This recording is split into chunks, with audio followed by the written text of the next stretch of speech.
What's going on, everybody? Thank you so much for joining me today for episode number 65 of the Car 5 podcast. You guys know me. I'm your host, Joshua. For today's episode, we're going to be talking about Ferrari and one of their newest models, the SF90 Stradale. So as usual, everyone, let's go ahead and just dive right into things.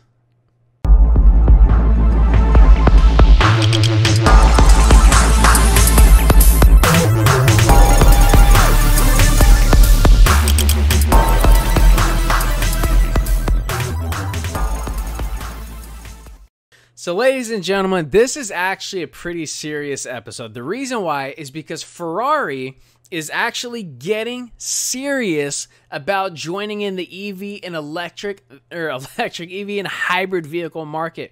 Why is this a big deal? Because they said they were never going to do it. Not too long ago, they did say, we will never build the hybrid and electric car. Forgive my Italian accent. But they did say that. And then they came out with the LaFerrari, which is a hybrid. It's not a full plug-in hybrid, but it is a hybrid.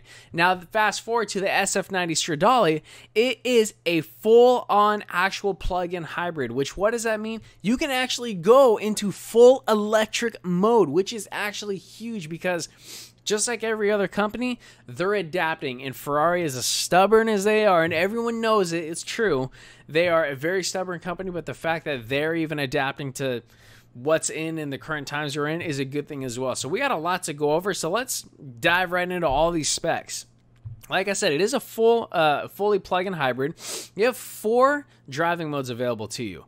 The very first one is called e-drive, and what that is, that's electric only. It's just on the batteries of the car. So you have a 16-mile range and a top speed of 84 miles per hour, which is actually going to be perfect for, a short commute if you needed to run a couple errands, or if you live really close to your job, maybe CEO, entrepreneur, if you have this kind of car. But anyway, it's definitely good around town or short commutes, get to work back and forth. E-drive is going to be pretty good in this car. You have hybrid, which is like most hybrid cars. You're going to go back and forth between the engine and the electric battery for best fuel MPG, which you're probably not going to get the best MPG in this car, but it is there. You also have performance mode, which is just going to be using the V8 in this car to charge the electric batteries. And we'll get to the specs of that V8 in just a moment. Last but not least, qualify. Qualify is the final driving mode in this car, and it is all-out performance. You're going to use the V8 in this car plus all 3 of the electric motors to produce every ounce of power you can get from this car, and we'll go over the specs of qualify mode in just a brief moment, but those are the 4 driving modes you do have. Speaking of performance and getting to this V8, it is a turbocharged 4-liter V8.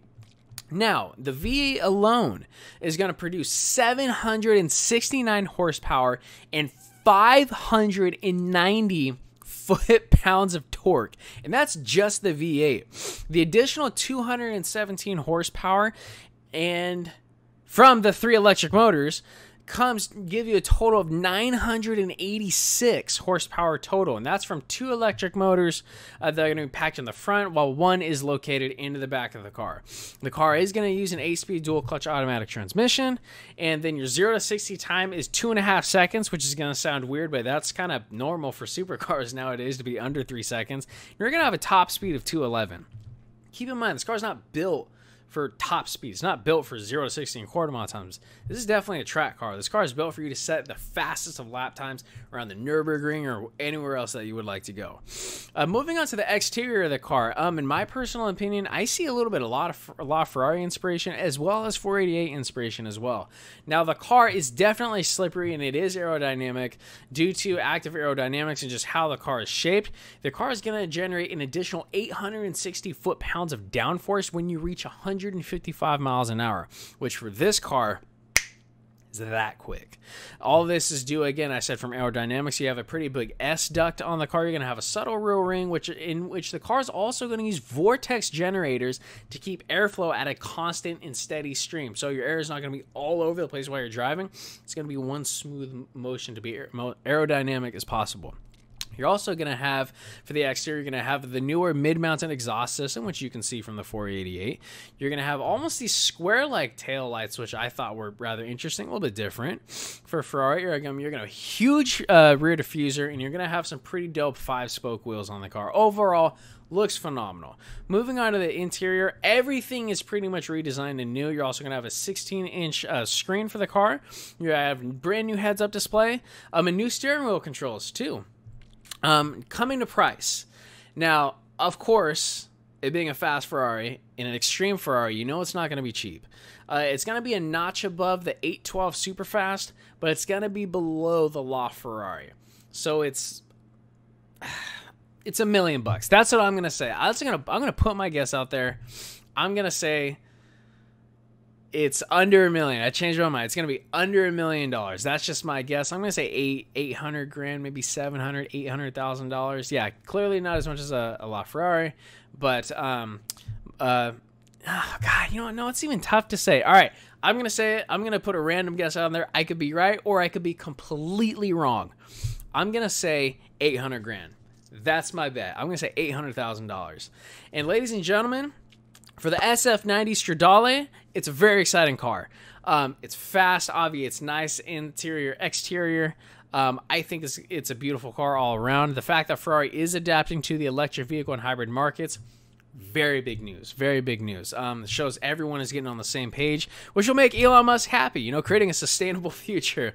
That's actually all we got for episode number 65, ladies and gentlemen.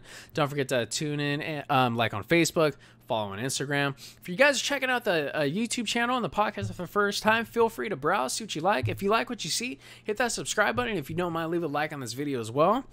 If you guys ever need anything from me, don't hesitate to ask. info@car5podcast.com. That's the email. Also, don't forget to tune in for episode number 66. We're going to be talking about the brand new C8 Corvette. And I think it's cool in some ways. I don't think it's cool in some ways. Maybe you guys will agree with me. Maybe you won't. Ladies and gentlemen, thank you so much for tuning in. Remember, if you guys are also looking for authentic brand merchandise, go ahead and check out the link in bio, www.tog.com. You guys want the sickest car merch out there that's legit from the manufacturer? I got you guys. Have a good night and have a blessed evening. Thank you.